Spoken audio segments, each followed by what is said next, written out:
review from the Geek Salad Podcast. I'm Andy. And I'm Mike. And today we are discussing, we're actually righting a wrong because we thought we are reviewing the 1985 Robert Zemeckis, Michael J. Fox classic, Back to the Future. Yes, indeed. It is one of my all-time favorite movies. Probably one of yours as well. Yeah, it is definitely, at least in the run of 80s movies, this is definitely up there as an absolute favorite for me. Yeah. It's funny because I too thought that we had done this at some point. It turns out that we did a of 1985, and we obviously discussed this one at length because it was one of the highest grossing movies of the year. But that's about where we left it. And then actually on our current show that you can hear at geeksalad.podbean.com and all the ancillary apps that we use, we discussed Back to the Future 2 quite a bit. Yes. Yeah. So it's still kind of fresh in the memory. And we were originally going to do a combination of Jay and Silent Bob Strike Back and Clerks 2. And then Mike told me he hadn't seen either of the movies. We called the audible, and here you go. Well, I mean, I've seen Clerks 2 fairly recently, but Jay and Silent Bob I haven't seen in ages. So yeah, and actually that's the one I actually watched the whole thing of the other night. So so let's discuss Back to the Future. We'll start with our usual question, Mike. When was the first time you saw Back to the Future? Probably I saw this one for like channel 38 or channel 56. I was expecting you were going to say that. Yeah. Yeah. Well, I mean, this was 1985. I was 7. I was not seeing movies at this point. Okay. I saw it in the theater. My mom took me and my sister to go see it. I really enjoyed this movie, and when it came out on home video, it was really nice to watch. It was one that we recorded off of HBO when you get that free weekend of HBO as well. And and then you were kind enough on my birthday a few years ago to get me the Blu-rays. Yes. So I have the entire trilogy. Yeah. Say what you will about 2 or 3, and I still have fun with them. So they're not awful movies. They're not awful movies. They're inferior movies. Yeah, exactly. I would go so far to say that at the very least, Back to the Future 2 is a serviceable sequel, and 3 is the product of 2. 3 is a sci-fi western. It's a sci-fi western which is just weird. If you Back to the Future 3 is so different from Back to the Future without that connective issue. If you're going to be like, you talk to somebody and they saw Back to the Future and then skipped Back to the Future 2 and went right to 3, they would have no idea what was going on. Yeah. Whereas, I mean, despite, even with the ending, how Back to the Future Part 1 ends, it is a very self-contained movie. It is. And they definitely did set it up for a sequel, but the movie had just failed the classic. You could have been satisfied with that ending. In fact, quite honestly, I was satisfied with this ending. And mainly, part of the reason why, we can kind of discuss this as we go, is that the minutia of time travel is not explored to an almost frustrating point in this movie. There are certain things that you can't do. Yeah. And Marty learns that, you affected one thing in the future, and one thing in the past is going to affect the entire future. Your and sister. If, George and Lorraine don't kiss at the Chicken of the Sea dance. Enchantment Under the Sea dance. Okay. I get what you're saying, though. Exactly. I do that reference. Exactly. I will say that this was written by Bob Gale and Bob Zemeckis, right? Bob Gale. I think it was Bob Gale and Zemeckis. I can look that up real quick. This was probably one of the most tightly and best written movies I've seen in a very, very long time. It's incredible how well thought out this movie was, and amazingly to me, when you hear the backstories about how they just the studio just didn't get it. Yeah. And the title, I don't get why are we going Back to the Future? I mean, John Mulaney has a whole bit about naming Back to the Future. Yeah. Did you hear Sid Sheinberg, like the studio head of like Paramount or whatever? Did you hear what movie title he wanted to put on the movie? It was something that almost sounded like it should have had like, you know, Amazon women with boobs. Yeah, it was like space. They'll go back in time. Yeah, it was like space zombies from Pluto or something like that. Yeah. What's that to do with any of that? Nothing. Don't get people into the theater. It's 1985. Yeah. Yeah, but the only guy that got it was Spielberg. Yeah, thank God. Yeah. When you look at all of the movies that comprise like the greats of the 1980s, this is probably the most 80s movie out of all of them. And 2/3 of it take place in 1955. You are not wrong on either counts. I know. It's weird. It's definitely weird. But it was also, I think, one of the first movies that actually started like that baby boomer nonsense nostalgia train that we went down of like everything. Yeah. Do it. You know, probably because of this movie, Dirty Dancing got made. I'm not blaming this movie for that. You can't prove me wrong on that. That's the thing. But the thing is, though, yes, this kind of help start that whole 50s nostalgia boom, but this movie does the 50s right, though. It does. In a lot of respects, it's good because it doesn't shy away from some stuff.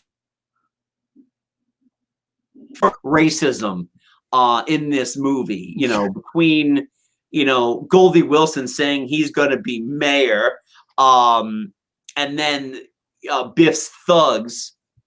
Oh yeah, their choice word for their choice words for Marvin Berry and his band. Yeah. I just love the fact that they called them all Peckerwoods, though. That was great. Hey, we don't want to mess with no reefer addicts. Reefer addicts.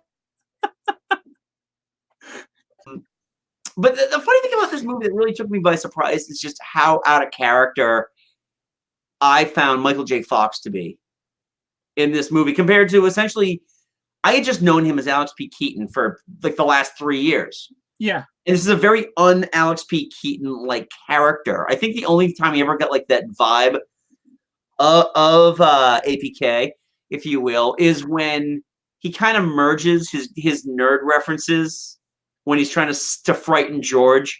Oh yeah, asking Lorraine to the dance. Mm. Yeah. Well, which makes you wonder, what did George McFly think in about 10 years when Star Trek comes out?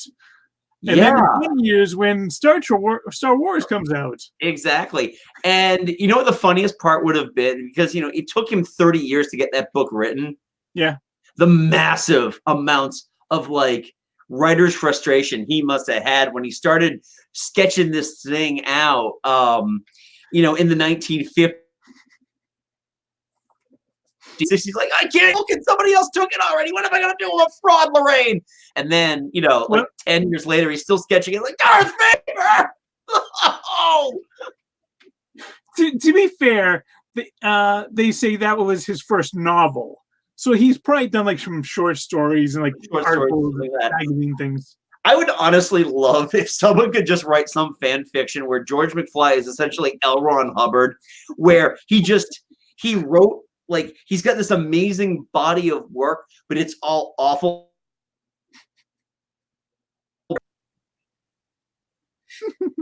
That's what I want to see. And then I want to see George McFly become a cult leader. Don't tell me you wouldn't pay to see that, Mike.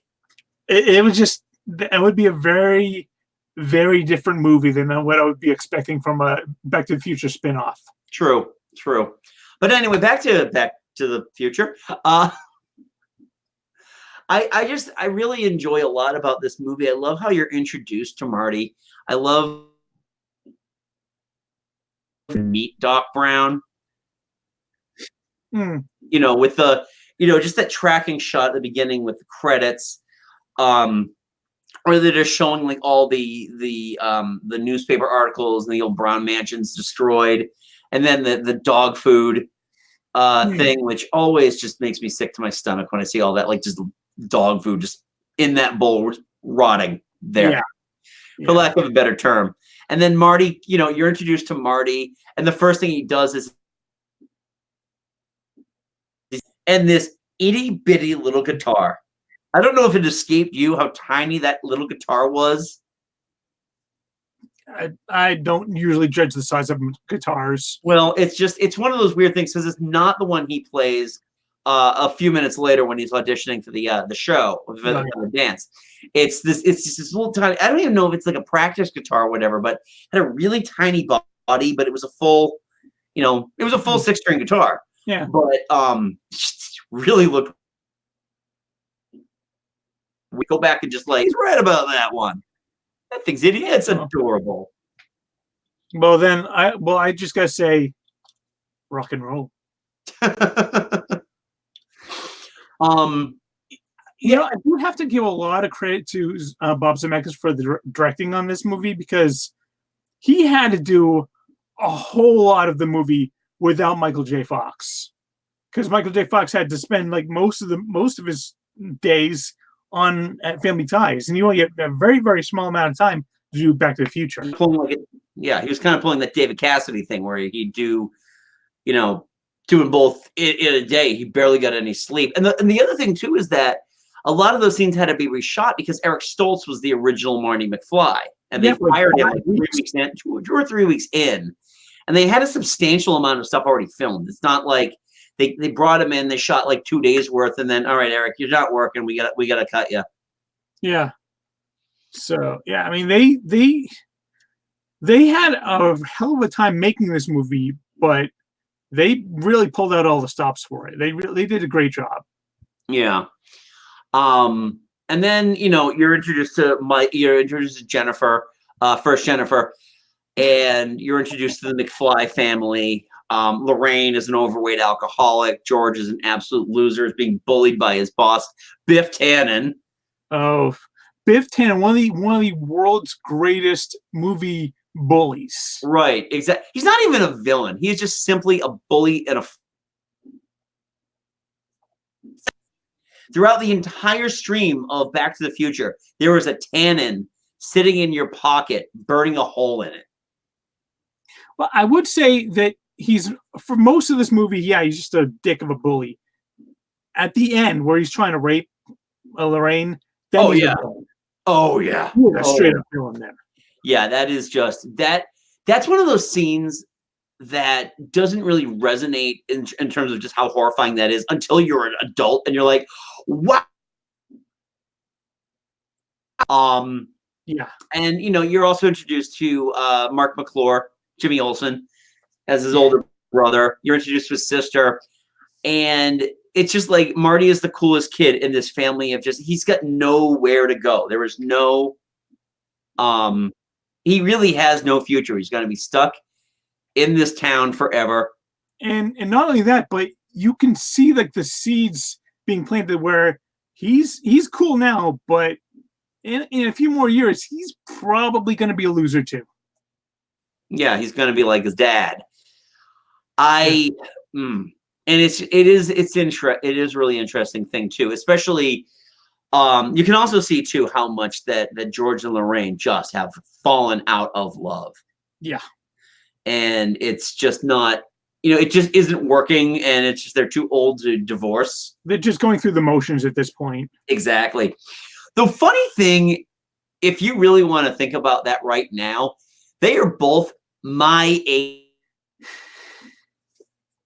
in terms of the characters. They were 18 in 1955. They are 48 years old, so just a year older than me. And it's crazy to me because they really aged them up a lot. Just as long as you don't start eating bowls of peanut brittle and Autumn doesn't start chugging her vodka. Just almost straight from the bottle. Yeah. And then comes the great introduction of Doc Brown. I mean, the amount of excellent entrances that Christopher Lloyd is given in this movie is unbelievable. Every time this entrance, his past entrance, and then his other future entrance are just amazing. Yeah, and I love it too because this is how I'll always envision Christopher Lloyd. Originally, it used to be Jim Ignatowski, and now it's Doc Brown. Yeah. And it's just great too because there's never a moment for Marty to catch his breath as Doc is trying to explain. Time travel after I fell off the toilet trying to hang a picture, and it's amazing. It's all the stream of consciousness, and it's interesting because he goes through a lot, but you actually you understand what the flux capacitor is. You understand how the whole setup works. There's a lot of exposition, but it's done so well because of Christopher Lloyd himself. Right, exactly. And the fact that he chose the DeLorean because he just figured he might as well go in style. I can't argue with that. Kind of cute. What's that? Yeah. Yeah. You know what is funny though about that is when they have when he does the test with Einstein, and he's got the car on a remote, and they have the thing where the car is coming at them, and then it just goes in time, and the flames just race past their feet, race through their feet, because that iconic shot is the worst special effect in the entire movie. Yes, it is. Pick up on immediately, but years and years and years of watching movies and seeing matte lines, it's so obvious now, and it's just like, oh god, such a great thing. And that iconic shot is like one of the worst one, but the second worst one is also an iconic shot. Which one is that? Right through the hand, where you can see through his hand. Oh yeah. Oh, that was weird too. Yeah, it wasn't a good shot, but they're both iconic shots. Oh, that one iconically, it definitely builds the tension in the movie, but it's not nearly as iconic as seeing that. I mean, I honestly think that at Suncoast we actually had that as like a black and white, like tile. Yeah. And also, why did they have to have the DeLorean race right at them? He could have got it in a shot from like the side and it would have been just fine. It was an empty mall parking lot. I don't get it either. So I mean, the cases for how Marty ends up in 1955 are great. You get the Libyans coming back for the plutonium that Doc stole from them. You see Doc get gunned down. It's also nice too to know that photo mats are just completely made out of cardboard, and that Libyans are actually from are actually Hispanics. Right, exactly, and all of their weapons will jam up because it was Reagan's America after. And it's the stuff with Marty and just the future shock. The funniest part is that I kind of always felt like Marty acclimated a little too quickly to the 1950s. Under a day, he was kind of already a, he was already kind of, he kind of knew how to move around without seeming so obvious that he was not of that time. Well, he had a great teacher in Doc. Yeah. Nope, sorry. You froze up a second. Oh, okay.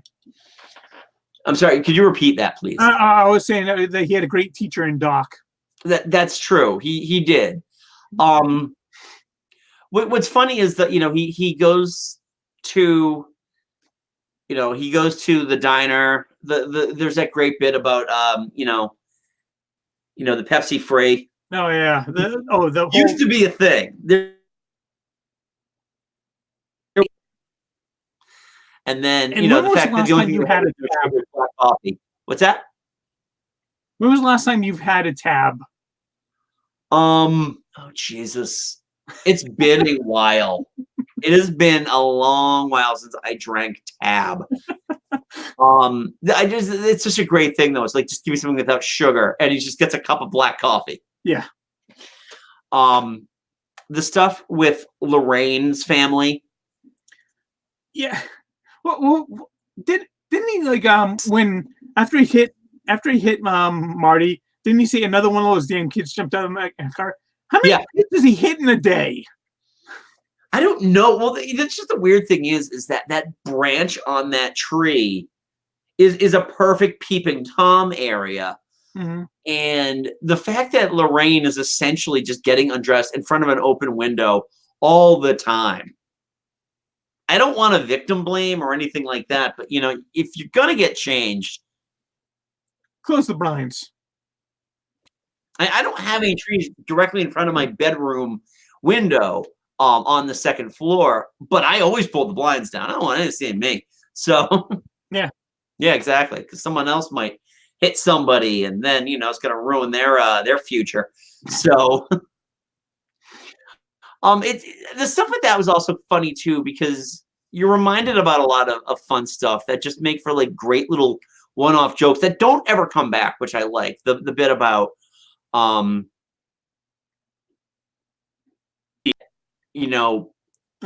has seen that episode of The Honeymooners, which is just funny. It's a classic. What's a rerun? And that's John F. Kennedy Drive. Who the hell is John F. Kennedy? Exactly. The reintroduction to Doc in this movie is fun too, where he really is he's still as manic, and he just he's still a cup that's supposed to help him read people's minds. Yeah. And they make the second life preserver joke of the day. Yep. I'm glad those jokes ended after a little while. Yeah.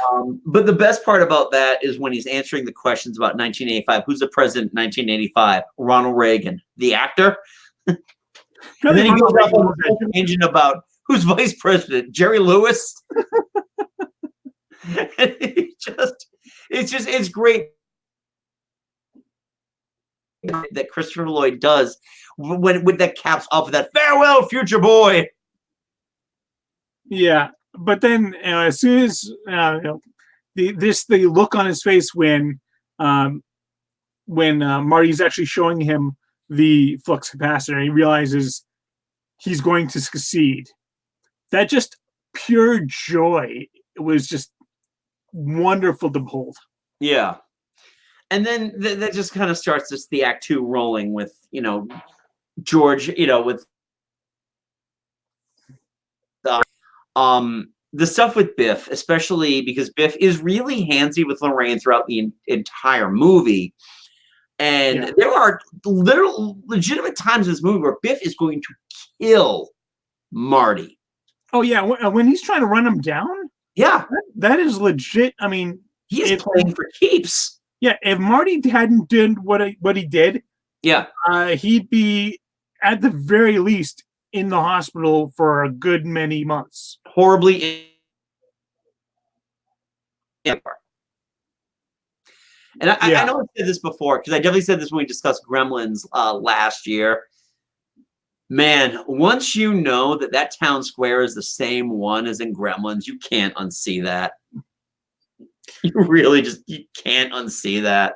Well, especially not if you've taken the tram tour at Universal Studios Hollywood. Yeah, I've done that tour. So the second act is just great because it's just going on between Marty trying to get back home and having to try to get George to work up the nerve to ask Lorraine out. The third act of this movie with the dance is it's fantastic and possibly the best part of this entire movie. Can I just say that this is probably, in my opinion, the best acting that Crispin Glover has ever done? It's very well up there. The other thing too is that this is really where Alan earns its paycheck. Yeah. Oh, given especially I guess from the end, after when they finished filming, they showed the rough cut at some early screenings, and it got such great reactions that they moved the release date from like October to July. So I guess they had like from the end of principal photography, they had like 9 weeks to get the movie completely finished. So including music, special effects, everything. Yeah. I just love how the music, it builds up and builds up and builds up. It's a lot like the building of the trench run scene in Star Wars: A New Hope. Yeah. Where, especially with, once Marty gets taken out of the car after, he and Lorraine have that awful kiss. That's the one moment where it feels like kissing my brother. If they didn't put that line in there, that movie would have been a whole nother level. Well, you remember in Glow, right? Yeah. When Mark Maron's character wrote this story about this guy who went back in time and had sex with his mother. And there's like, oh, you mean like Back to the Future? Wait, what? You gotta be fucking kidding me. I love that thing. That's a great show. But when the second that Biff pulls Marty out of the car, and he's just gonna beat the living shit out of him because of how much it cost to get his car fixed, and he was gonna take it out of his ass. Yeah. And then the whole thing with Lorraine, and he starts, groping Lorraine, and he's essentially going to rape her. Yeah. And the music keeps building and building and building until George comes in, mistaking him for Marty. Hey, you, get your damn hands off her. And Biff is going to break his arm, and he just loses it. But the way that the music swells in that until he just reels off and punches Biff's lights out. Yeah. Great scene. That is the last you see of Biff until you go back, Back to the Future. Yeah. I mean, it's that. What I love most about that scene, though, is that what it's building to. Right. But still really it still gives you the emotional punch when it actually happens. And that's a sign of a really great movie. Yeah. And one of my absolute favorite shots in this movie is when they finally kiss. Yeah. During Earth Angel. And they actually, there's nothing but the singer's voice in an echo and them kissing. And it's such a beautifully shot piece. And then expertly done. Again, and then the Silvestri score, it just kind of builds up and it kind of forms the chorus behind the song. Yeah. So Earth Angel is still playing, but it's got the Silvestri coming in, and it really puts the punch on that scene, and it makes it.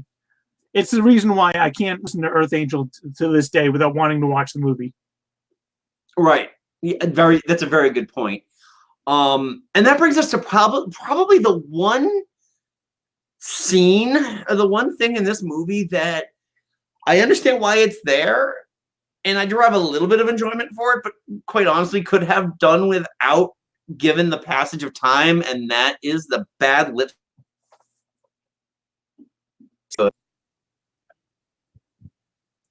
But that was Michael J. Fox singing "Trying to Be Good," right? Oh God, it doesn't even sound like him. Well, I mean, hey, he's done all this. He's finally getting his chance to play in front of the school dance. Yeah, no, and I see that. I mean, the best part about that, and I think the entire setup was done so he could just rock out on the guitar and do all that stuff, which just,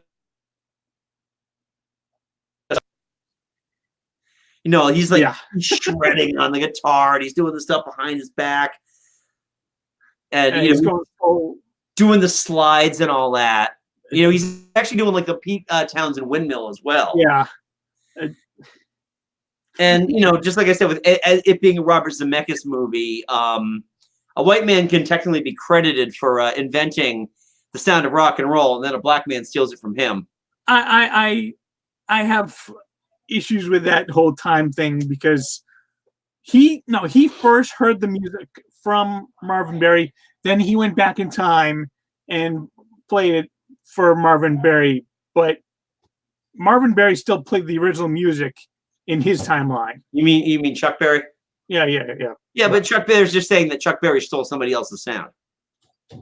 I don't know. Yeah, it's Time Machine. He stole Johnny B. Good, his biggest hit, the one he's remembered for. It's Time Machine. Don't worry about it. Whatever. But getting back to the Silvestri score, when Marty is in the car trying to get back, and the build, because everything on the clock tower is going wrong. Yeah. It's not plugged in. There was a tree, a tree branch takes it down. Doc's got to figure out how to connect the entire circuit. The car won't start. All in time. Yeah. And it's just such a fantastic, the tension in it is absolutely amazing how great the tension is in that scene. That scene is one of the most tightly edited ones in the entire movie, and it's brilliant. Yeah. And the beauty is that everything has to come off like at the exact moments that it's happening. Yeah. And that really works, and it's believable. I mean, that's like the tough thing. I mean, we see like we've seen movies like Skyfall and The Dark Knight where they has to go a very certain way, even though they were expecting contingencies for random stuff to happen, and it just isn't believable. Whereas this is just like you really have to believe that pole has to hit that chord as the lightning is hitting it at the exact moment. And it's just, and again, it's the score that really brings up, it really banks it up, especially when he's doing it, and you get the theme, that that one. Yeah. And it's just the sigh of relief when all you see is the pole hook. That's the thing. I hear your dog is barking. When is he not? Yeah, that's true. Oh, yeah, and that the happy jaunty little dance that Doc Brown does afterwards. I really enjoyed that. But I also enjoyed too a few minutes when he discovers the letter in his jacket. Yeah, and, it just makes Marty upset. That he turns the time. He's like, "Oh, there's only time. Wait a minute, I got a time machine. I have all the time in the world." You'd think he'd give himself more than just 10 minutes, though. Yeah. 10 minutes should just be fun. Really? Yeah. I just want to give myself just enough time to just barely make it. Maybe give yourself an extra, maybe 30 minutes. Pad it out a little bit. Well, just in case, the car has not proven to be reliable in any way, shape, or form in this entire movie. No, it hasn't. It's not like they had to put like railroad wheels on it or anything. Yeah. Oh. Yeah. Well, yeah. Eventually we'll talk about that one. I honestly almost feel like if we do another Back to the Future review, it's going to just be because it doesn't make more sense. Yeah, I mean, those two are one continuous story. You know what? It's kind of like Star Wars and Empire Strikes Back, Return of the Jedi. Exactly. Or like Matrix and the other two. Wait. There were other two Matrix movies? Oh, yeah, I forgot. We stopped talking about that because we just want to focus on the Matrix being amazing and the other two never have existed and making the...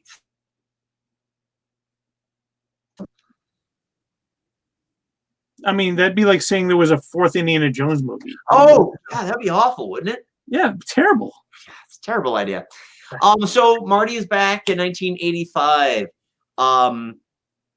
He witnesses Marty Prime going back to the past. He witnesses everything because he can't get there in time to save Doc. And at the Lone Pine Mall now. Doc was wearing a bullet, never stopped that caliber of bullet. Well, I mean, they're Libyan terrorists. They probably had discount bullets. Right, exactly. Hello, tip. How about no tip? Yeah. Oh God, but yeah, and it's just nice too, especially because Marty manages to get back home, not notice anything has changed, and then he wakes up, and all of a sudden, the life he has known is a lie. Mm. What never happened. Well, I mean, what I actually like most though is that when from the point where he sits up to the point where he goes back in time, goes future in time. That is the most calm and collected we've seen the Doc ever. And even when he comes back from the future, he's that back to the manic. But no, there from that moment, he's quiet. He's just talking with his friend. It's just nice. Oh yeah, with the what the hell? Instead of keeping him up all night asking him, tell me what it was like. Tell me what it was like. And the other thing too is that even if that Kevlar was able to do what the movie Bulletproof Vest did, Doc would probably be in no condition to talk to anybody because the entirety of his chest would be covered in bruises. Yeah. Like deep purple welts. He'd be like, Marty, I'll talk to you about it in a few.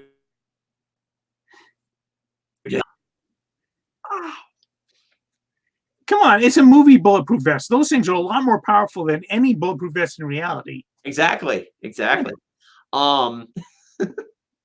I love when Marty wakes up and it's like he asks Dave, what are you wearing? I always wear a suit to work, which I believe was Saturday, actually. So Dave must be working, still having to work weekends. You need to come in on Saturday. Well, maybe he's an executive. The funniest thing about that too is that, and I mentioned this a little bit when we talked about Back to the Future too, about how George would have reacted to, their third son looking exactly like Lorraine's ex-boyfriend. But the fact that they didn't actually name their first son Marty. It's like, there was a point with the first time I saw this movie where I had thought that when, Marty comes out, he's like, and when he said Marty, I thought he was correcting him. It's like, no, my name is Marty. I always wear a suit to the office, Dave. Nah, they probably named Dave after like Lorraine's father, and then his sister after George's mother or whatever. Yeah. And they get to Marty and like, what that the name of your old boyfriend? What that one guy we met back in for a week in high school? Who just disappeared. He had a nice name. Let's go with that. Sure, why not? Exactly. I just, what I love about the end of this movie too is that it shows that Biff got punched out once and essentially has just turned to jelly. It's almost cartoonish in a way that's unbelievable about how much of a sycophant he becomes to George after that one punch. It's not like he earned his respect or anything like that. He's just I did 2 coats of wax. Now Biff, don't con me. I was just starting. What I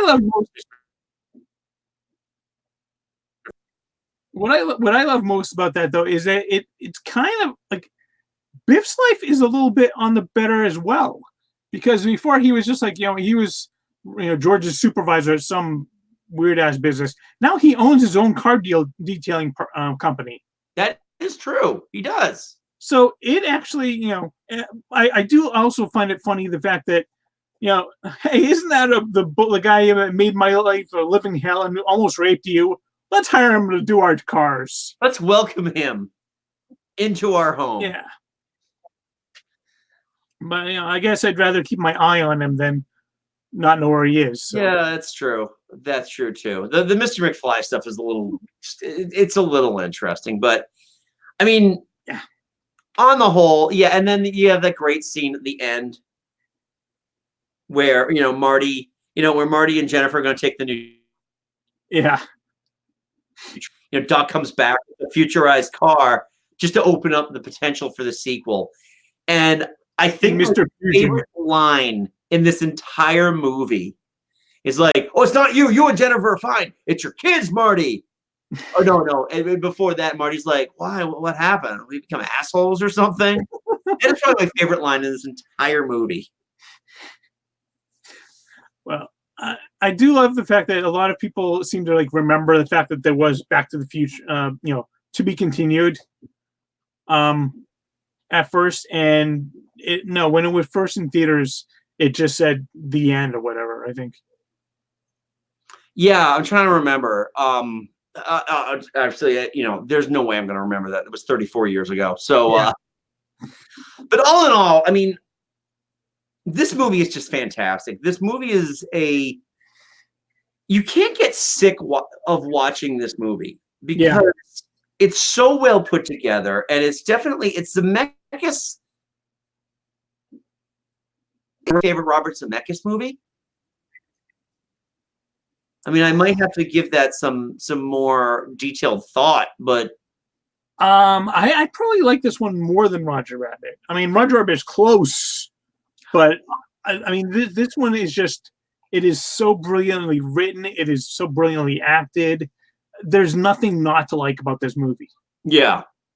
I think mainly because I'm saying that mainly because in 1988 I was obsessed with Roger Rabbit, whereas but I was never upset that I had upon its year of release and the subsequent next couple of years. I can definitely say that going back now, this movie is it's infinitely watchable. Something that at some point very soon is going to be on Scarlett's movie watching list. I'm actually kind of surprised that you haven't shown it to her already. It's just one of those movies I think I want to prepare her for. And, I do still get her buy-in if she wants to watch it or not. All right, fair enough. Halloween movies that she's going to watch. Beetlejuice is on the list, Ghostbusters is on the list. Those are going to wait till Halloween or in or around Halloween. So, yeah, that was Ghostbusters. Good Lord, what's wrong with me? That was Back to the Future.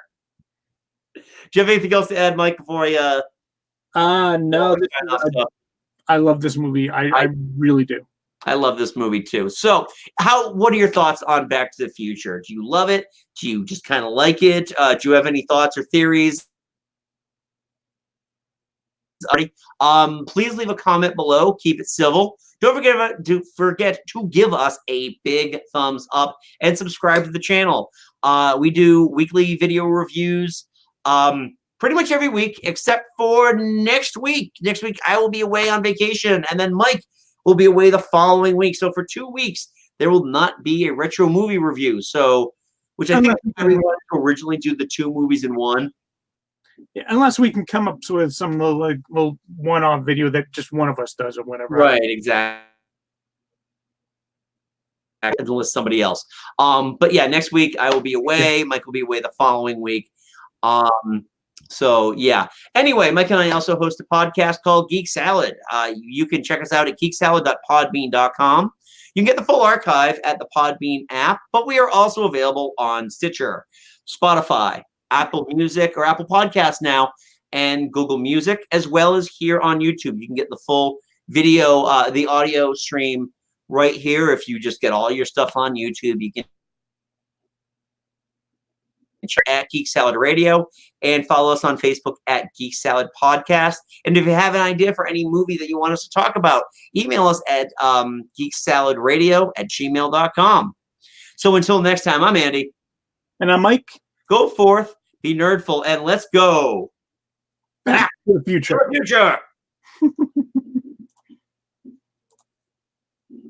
future.